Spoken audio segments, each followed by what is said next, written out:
Welcome to On Second Thought. This is episode 348, powered by Hook'em.com. The top-ranked Texas Longhorns going up against the number 4 Georgia Bulldogs, 6:30 p.m. Saturday at DKR. And we are so pleased to have an esteemed guest, a friend of the podcast. A big game means we need big names. He is the name behind the Paul Finebaum Show, which can be seen weekdays on the SEC Network and heard on most radio stations in the world. And he's an old friend. Paul Finebaum joining us. Paul, how are you, sir? I am doing so great. I usually join you from our studio. I'm on the road. I'm not at an art museum, in case you were wondering what that $5 piece of art behind me is. I'm in a hotel room. That's not a Monet, Paul. I don't know what No, that is. it's a That is not Monette. a Monet. So tell our audience what you're doing in a Yeah, I'm in hotel room. Birmingham this morning. I'm covering the 2 days of the SEC Media Days. We had Texas, Arkansas, a number of other schools yesterday. Today, the women. Really excited to talk to Dawn Staley, Kim Mulkey, just a few of the minor names in women's basketball. Oh man, that's some Mount Rushmore stuff right there. How did you get basketball duty when I know you were at the Red River rivalry last week in Dallas? Well, when one of your middle level managers comes over to you on a weak moment, then they say, "We really like you to go." I said, "Oh, sure. No, it's not that big of a week. I mean, it's only Alabama, Tennessee, Georgia, Texas, the end of the world as we know it. Oh, But I'll be happy to go talk basketball for 2 days." good man. I love to hear that. How do you turn that football faucet off? Because I mean, it's been all football all the time, Paul. Yeah, I mean, what we try to mix it up on the show, said, but you can hear the audience, the teeth gnashing, going, "How in the?" I mean, it's like, "What are you doing?" But fortunately, I'll be back on Thursday and Friday. We will be live from Knoxville. We continue to miss DKR this year and all the big Texas games. Although we did get the rivalry, but this game just simply got too fancy for our little show. Well, I'm going to give a big promo to you and a little promo to myself. This drops on Thursday. So today, Thursday, I will be a guest on the Paul Feinbaum show around 3:30. Sometime after those guys quit calling in and ripping on each other. I mean, I always feel like I'm at a professional wrestling event, which I love professional wrestling. Oh, those guys, how long have some of those guys been calling, Paul? Because I remember my first experience listening to the Feinbaum show in 2011, and some of those same guys were calling even then. Yeah, no, we have one caller who's been there since probably 2001. Every once in a while, you'll get somebody that even predates that. But yeah, it's sad. You know the show pretty well, but I'm always put in a position to defend it. In fact, I was having breakfast today with a communication school dean, and he was asking me about it. And I said, "These are my people. I mean, I know every one of them. I really don't, but I feel like I do. I met a few in Dallas the other day when we were there for the rivalry game, and it's just become. I mean, everybody's known for something. I'm known for the crazy callers. I'll take it. I love it, man. I love it. I love it. It's like a family reunion. I mean, yeah, everybody kind of goes after each other every now and then, but it's all love because they all show up. And I know a few guys that Paul they tape the Feinbaum show. They do. They work. They tape the Feinbaum show, and then they get off work. They go to dinner, and instead of watching a reality television bachelorette crap, they DVR the Feinbaum show and they watch 3 hours of Feinbaum, and it keeps them in the know on SEC football. No, I mean, it's listen. I mean, I've done it long enough where I've heard a lot like that, and it's still meaningful though, Cedric, Mhm. because um, I mean, I am not a big sports talk consumer. When I'm not doing our show, I'm like flipping down the dial to see what Colin Cowherd or Jim Rome think. I really don't care, and I don't mean that flippantly because I used to when I was coming up in the industry, but now it gets in the way. It's like you before you're about to sit down and write a column. you have an idea. You almost don't want to see what everybody else is doing, because then you'll think, well, I'm writing about the same subject, so I don't want to hear it.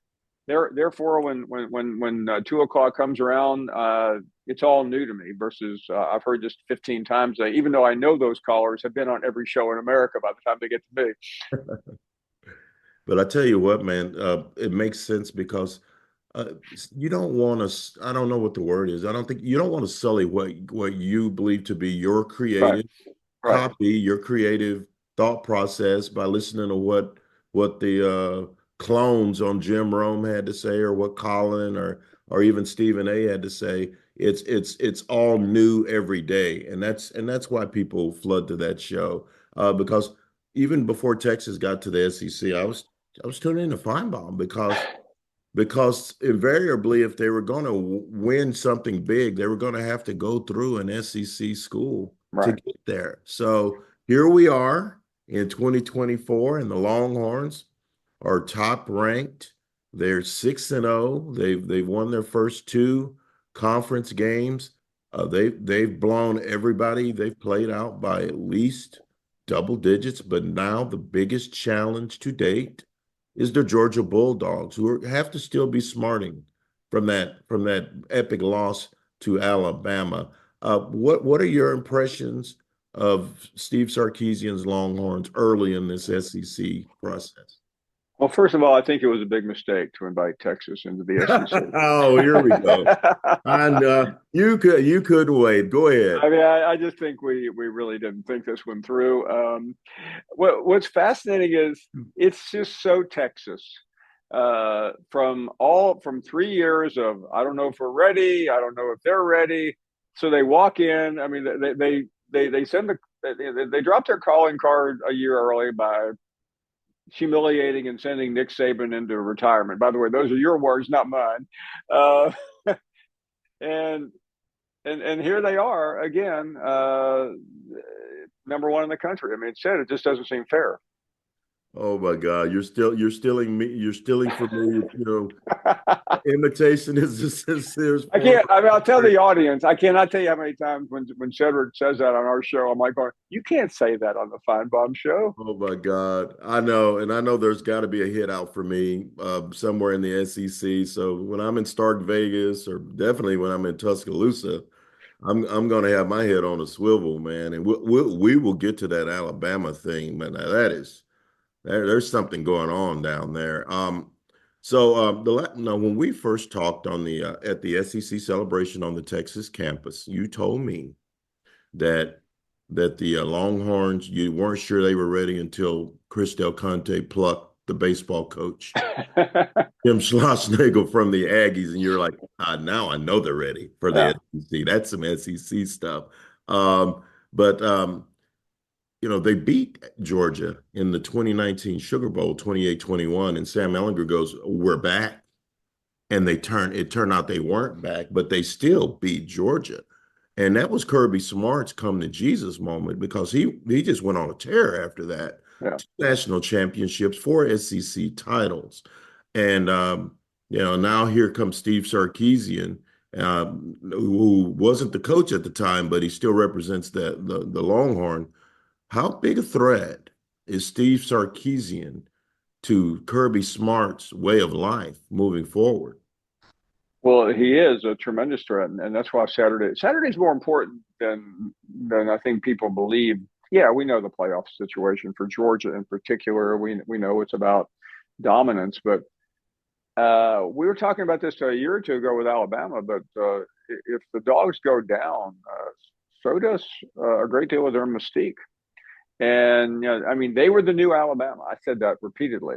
Kirby Absolutely. was the new Saban, and it just feels like it's slipping away at the moment. Now, a 3.5 hour football game can change your perception very easily, but right now, I don't think that's going to happen, because I just think everything seems to be going the Longhorns' way. The only thing I'm a little concerned about is is the competition that Georgia has played versus Texas. Now, is that a big factor? Don't know. Uh, Not to take anything away from winning at the Big House, but Michigan's not an elite team. They're good. I mean, they're a Mhm. good Big Ten team, and that was an impressive win. Uh, what else has Georgia done? I mean, listen, I don't want to dance on Oklahoma's grave, but come on. I mean, that is not a good football team. They're offensively inept. The Yeah. quarterback's not ready. He's not ready. So Georgia beat Clemson. Didn't think anything of it at the time, but Clemson's now morphed into a pretty good team. Mm-hmm. And we know they beat we know they lost to Alabama, and here they have with Georgia. So I mean, they have they have been tested. They're in a more they've had more formidable moments. How that factors in is hard for me to calculate because Texas just looks better right now. And this is a bigger game for Georgia. They don't want a second loss. I mean, not in the conference they play in, and so I think that good desperation that Kirby Smart's going to have them coming in here with is going to make for just a classic. I really think it's going to be a classic. What do you think about the matchup? The defensive guru Kirby Smart and the great play caller Steve Sarkisian. That's some good chess that we're going to be watching on Saturday. Yeah, no, it's as good as we get this year.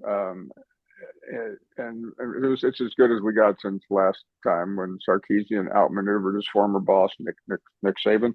Why is it so hard for you to say that, Paul Finebaum? Why you never stutter on television? Don't come on my podcast stuttering because your boy Nick Saban just couldn't hack it against Steve Sarkisian. He created that monster. Nick Saban just took an ass whipping, didn't he? You know, that is, but and the problem is that Sarkisian, I think, has more weapons than Kirby. Kirby's defense just doesn't look comparable to what we've seen. But you think about that team 3 years ago and 2 years ago, and even last year, and just I remember being at the Vegas NFL draft, and I mean, the guy that went first, I'd never heard of the guy before the season. I mean, Georgia had so many elite players that it was just scary, and they just don't have that anymore. Their secondary is not to the same level. They don't have the dynamic wide receivers that they've had, or Brock Bowers, who really his injury a year ago against Vanderbilt cost them a national championship. That hurt him. He was never the same. They brought him back too quickly. So I mean, those are all things that you sit around on a Wednesday, Thursday of game week, and you're looking for any rock under the tree. Sometimes these things don't make a bit of difference, but I think they will Saturday night. I think so too. And man, it is such a great matchup on both sides of the ball. And before we get to some other topics, a couple of more before we let you go. You sound like you're leaning toward the Longhorns to win this game, Paul. Am I right? Emphatically. And it's hard. It's been very difficult to go against Georgia over the years, but are we getting carried away? I mean, you never know about these things said, but the public's clearly on the Longhorns, and I guess maybe because of what I saw last weekend. And I mean, that was just that wasn't even a fair fight. No. And that was after me being told, oh man, this game, 50-50, corn dogs. I mean, okay. Throw the records out the window. Yeah, I mean, that lasted for a quarter. Then I saw it's time to get to the airport. Let's get out of here. Oh man, how long did you just stay for the full Monty? You got out of there. I saw enough. It's like a boxing match. He was like, okay, I know a knockout's coming. I'm going to beat this traffic. Let me see if I can get an Uber here to the Cotton Bowl while nobody's looking. Oh, exactly. Well, man, we mentioned Alabama. Kalen DeBoer replaced a legend, and man, that's like me showing up to take over the Finebaum show. I would never do that. You can't replace a legend, and he could have worked in Washington for another 15 years, and no one would have been worse for the wear. But now he's in Tuscaloosa. They lost to Vanderbilt. I mean, I'm going to say it again. They lost to Vanderbilt. That's for the people in the back. How many for sale signs has he taken down from his front yard since then? Because Mr. Saban doesn't live there anymore. Not as many as he will if he loses to Tennessee this weekend, because it's like a stock price with no bottom. And I mean, I'm hearing things that I didn't think were imaginable 7 games into a coaching tenure, especially. I mean, I actually said the morning after Georgia, and it was tongue in cheek, but I said, this guy looks like a better coach right now than Saban was a year ago. And what I meant, Saban's staff wasn't elite. You knew that. Everything DeBoer, but I was forgetting that second half meltdown. But the first half is as good a half as I've ever seen. It was magic. I'm talking about the Georgia game, but since that first half ended, it has been a really disastrous 10 quarters. That South Carolina game. I mean, I actually had an analyst tell me this week, Greg McElroy. He said, well, Alabama really played well. Well, they played so well that it took like 3 miracles for them to win the game against a really middling team, and that's concerning. Now it's still Alabama. I mean, when you've watched them enough that they'll usually find a way to win a game either against Tennessee or anybody else. But that was with Saban. He's not there anymore. Yeah. They I mean, it's hard to describe the fall off, but you've covered legends. You've seen the difference, and DeBoer just looks like he looks like an offensive gimmick coach.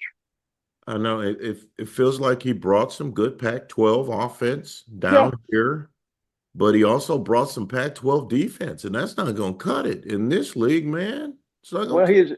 his defensive coordinator. I mean, he basically was on the Indiana staff a couple of years ago, and he brought most of the guys he worked with there, and that's great. But it's his reaction to Malachi Moore, who's the captain of the team, first rate guy. And he melted down at the end of the Vanderbilt game, wouldn't come off the field. That DeBoer was ugly. That was ugly. he covered for him in the press conference, which that one incident did more damage than the loss, because we're talking about a proud fan base. You don't, and then the same guy acted up again in the South Carolina game, and DeBoer's clapping his hands, and we won the game. It's a good win. No, it's not. It's a terrible win. You have to. You got to call out. You got to call out bad doers. I've seen Nick Saban grab a guy's face Oh, mask and drag him off the field and tell him, "We don't do that at Alabama. You show some class." I was at the first meeting with Sarkisian and Saban here in Austin, and one of the Alabama kids was flashing the horns down. And Nick Saban ran out there, and you cut that bleep, bleep, bleep, bleep out. We don't do that here, because that man is all about respect, and his former assistants on that other sideline.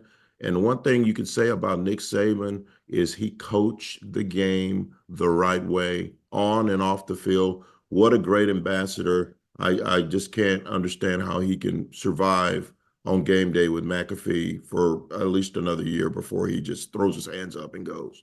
yeah. I don't know his actual salary, but there's always a reason why people at ESPN are able to survive the format. But yeah, I agree with you on that. But that's what we're getting now, the DeBoer honeymoon said was artificial. I was participating in it. It just seemed like this guy's making a lot of the right moves. But we always said this: what's going to happen on that first Monday after the loss? And I didn't want to say what I'll say here. It's not so much just being in the community; it's what his kids and wife say to him that night when they say, I was out picking up the kids. I was out at the grocery store. I was at the cleaners, and I put on this stupid Finebaum show. And man, that legend guy, I don't Oh, know man. what is going on here. And that was always the moment that I thought would be his welcome to Alabama, and it was. Does that the legend? He doesn't pull punches. He And does and it, and and as I long mean, as they're by the winning. way, yeah. And so I mean, just to sum that up, South. Thank goodness South Carolina lost the game, because I didn't have enough energy, frankly, to go through another Monday like the previous Monday. But it's always around the corner. Alabama's schedule. I mean, they're not playing at Texas. They're at Tennessee, but they still go to LSU. They play Oklahoma at the end of the year, which probably doesn't mean very much, but it's still in Norman, where Oklahoma's possibly could score 10 or 15 points. So Wow. maybe on a pick six. They're loving you in Austin right now. Go ahead. Well, listen, I mean, I've been building up the Sooners. I mean, I had two jobs 3 years ago. Is try to get to my next contract without ticking off Joe Castiglione or CDC, Smart. and I was able to pull that because I mean, you don't want the new kids on the block saying, "Commissioner, we don't like this guy." So now that's over with. I can rest easy. Besides, I really do like both of them very much. Oh man. One more thing. I wanted to ask you about the contract. These kids are going to be playing for money. It sounds like they're getting rid of the old national letter of intent. I mean, it doesn't it seem like this is just the NFL light now? Because these guys are, I mean, all of a sudden they're paid employees. What happens when they start calling in sick? Yeah, that's happened. There's a pretty big time running back that was in the SEC that left after last season that didn't feel well for a couple of games last year. And I didn't think NIL was interfering, but I do think it is now.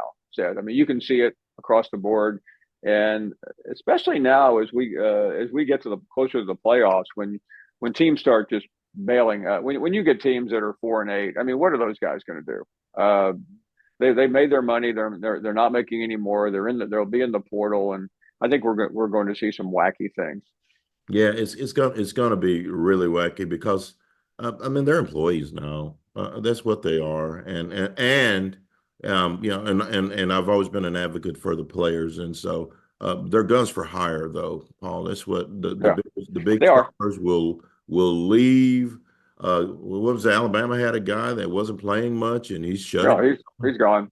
He's gone. He shut it down. He's in the portal now, and a lot of them just stay in the portal, and no one calls because word probably gets out. You know, he might quit on you. So yeah, I like that the kids are getting money, but it just doesn't. Yeah, they should have put some more guidelines on it and shouldn't have left it so loosely translated for each program for each state. So before we get out of here, I know you talked about it on your show, Jerry Jones. Good, good Lord Almighty. Jerry Jones tried to punk a couple of nameless, faceless radio hosts. And I think it's the fan is the station. I want you guys to listen to this. Paul, has Jerry lost his mind? Has he Yes. lost his ever-loving mind? Yeah, and what bothers me more than anything is that all the things you hear behind Jerry Jones's back came out right there, talking down to people that were a lower economic system of his who really couldn't fight back. And I really wish one of those guys that said, "Hey, Jerry, your team's terrible. You're the guy responsible for it. You've made all these moves. Answer those questions?" But again, everything in radio is deals, and I'm glad to see criticism of him for the first time because it's inexcusable. And I don't mind give and take, having fun. I mean, we both interviewed people that were resentful. I mean, Nick Saban on the SEC network set in the 2015 media days. After the third question, I asked him about a player I was asking whether he was suspending or not. He turned it into, well, you want me to suspend him? I said, I'm not. I interrupted him. The third time I interrupted him, he said, we're done here. But he didn't use some of the language. I mean, he just cut it off. Was he talking down to me? Of course he was, but it wasn't to the point where, hey, you're not allowed to ask those questions. Uh, but that's the worst part of this for Jerry. He looks like an old man who grew up in a different era when you weren't allowed to respond to Boss. the boss man. And there's a lot of connotations that I heard there that I really resented. And for all the good things that Jerry Jones has done, that's not the point here.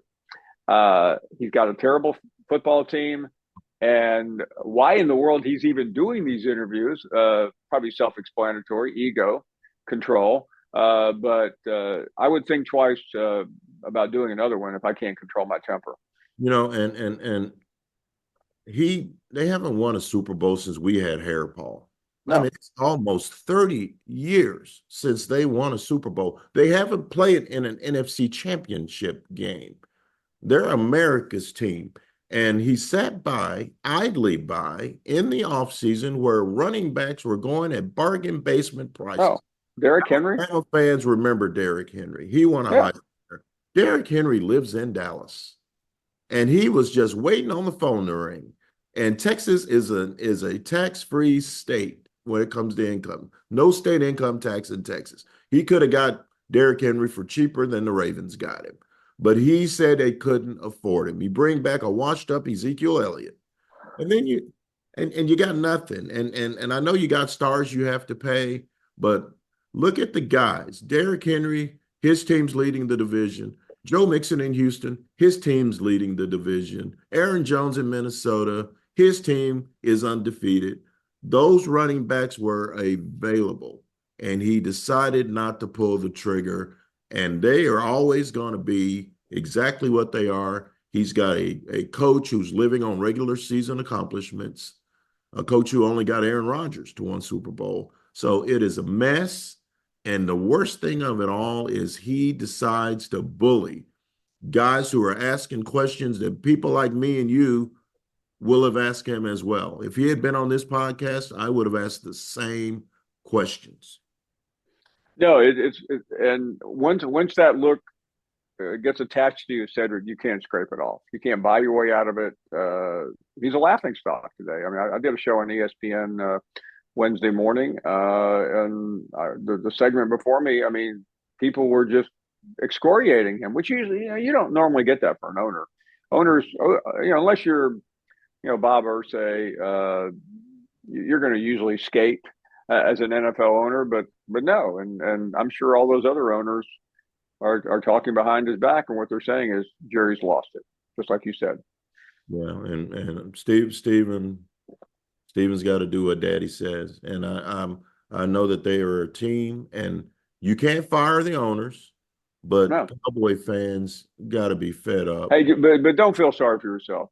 I live in Charlotte, where we have a worse franchise than you do. Ain't that the truth? Ain't that the truth, man? Bring pro football back to Charlotte. Paul, man, it's always a pleasure. Check out the Paul Finebaum show uh, this afternoon. It's going to be on for what is it? 4 hours now, Paul? Yeah, I mean, I mean, most people think it's 3 hours, but I can assure you, when you have to stay till 7 o'clock every night, it's four. It's 4 hours, and I will be joining Paul around 3:30 p.m. Paul, it's always a pleasure to have you on the podcast, man. Look forward to chopping it up with you, and don't watch too much basketball. You don't want to take away your No, football talent. no. First of all, Cedric, it's always a pleasure to be on, and there are many exciting things about Texas and OU coming into the league, but you are at the top of my list, getting to see you a lot more often. Man, I appreciate it, and let me know when you're back in there. We still got to go hit some barbecue. We still haven't Yeah, done. All right, I'll be brother. there. We will be there soon. Thanks, Ed. Take care, brother. Bye. Man, what a great conversation with one of the best personalities out there, Paul Finebaum. So gracious of him to visit on our little podcast and give us a viewpoint from the SEC. We've been following him for years, and just so wonderful to be covering the SEC and having one of the big voices in that conference be able to chop it up with him on this podcast and also on his show, which is just wildly popular on the SEC network. That's going to do it for this episode of On Second Thought. Big thanks to the Mouth of the South, Paul Finebaum. Thank you so much for listening in, for watching on YouTube and wherever you get your podcasts. Check out our stuff on hookem.com. Danny Davis, Caleb Young, David Eckert, and Thomas Jones have some great content going into the Georgia game. Also, Tony Catalina is doing a bang-up job on the Texas A&M beat. That stuff's on statesman.com. We will see you at DKR. Longhorns, Bulldogs, going to be an epic matchup. If you see me out there, extend your hand. I'd like to shake your hand and thank you for making my job so much fun. We'll see you next time.